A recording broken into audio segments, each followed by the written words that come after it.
For privacy advocates, a troubling new report. Federal officials are routinely asking courts to order cell phone companies to provide tracking information on criminal suspects, and in some cases, judges are granting the requests without probable cause being shown. That's according to the Washington Post. Civil rights attorney Avery Friedman joins us now live from Cleveland, Ohio. Avery, great to see you.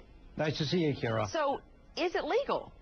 Well, you know, that's a wonderful question, and we have a dilemma. We have this zooming technology which deals with enhanced tracking information. We have 250 million Americans who are walking around with cell phones, but you know what, Kira? No one is really giving a lot of thought to the fact that you're carrying around a GPS, a location tracking device, so law enforcement, thinking we're going to have a better tool to get our hands on law enforcement, are simply going to the communications, the carriers, and saying, give me all your records.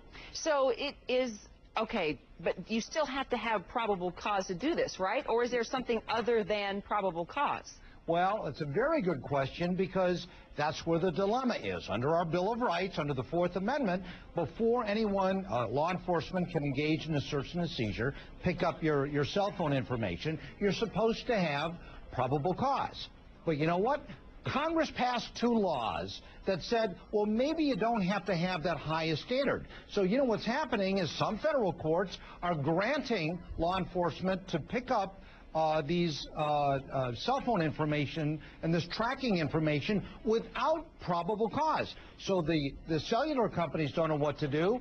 The law enforcement agencies don't know what to do. And for those people that are carrying around cell phones, are thinking, I don't want the government tracking me. I haven't done anything wrong. So does that mean yet we need to see more legislation enacted to try and clear this up because of all the differences within the law? Well, you know, that's exactly the point. What's going to happen is, because we now seem to have two different standards, a constitutional one, probable cause, and a lesser standard under some federal laws. Ultimately, what we're going to need right now is Congress to consider the issue on what is going to be required before law enforcement gets a hold of your personal tracking system in your cell phone. Do we know if this is even working? I mean, are they getting these high-value targets, these tough criminals, these fugitives, by doing this? Is it successful? Well, it's hard to say, because when law enforcement goes in to get its warrant, its order, Kira, that's generally sealed. So there's no way, there's no information gathering where we can evaluate this. One thing we know for sure is that different federal judges are doing different things, and that tells us we need some uniformity in how these matters are being handled. All right, I don't want to confuse this anymore, but are the laws the same, different, you know, cell phones versus hard lines?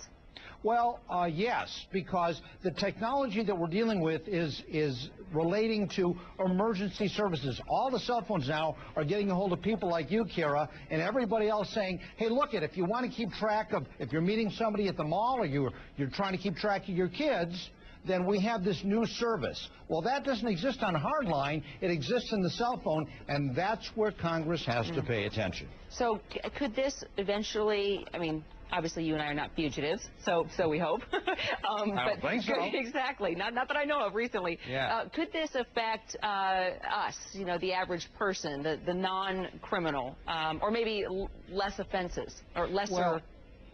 Well, yeah, I think ultimately the question is, if law enforcement thinks that Kira Phillips is doing something wrong, they should be responsible to prove to a federal judge that there's probable cause. If not, there's total chaos. The whole protection against search and seizure, and privacy advocates and everyday citizens make the argument, are going to be affected by it, and it's therefore time for Congress to now take a look at this. It'll be interesting to follow this. Yep. Civil rights attorney Avery Friedman.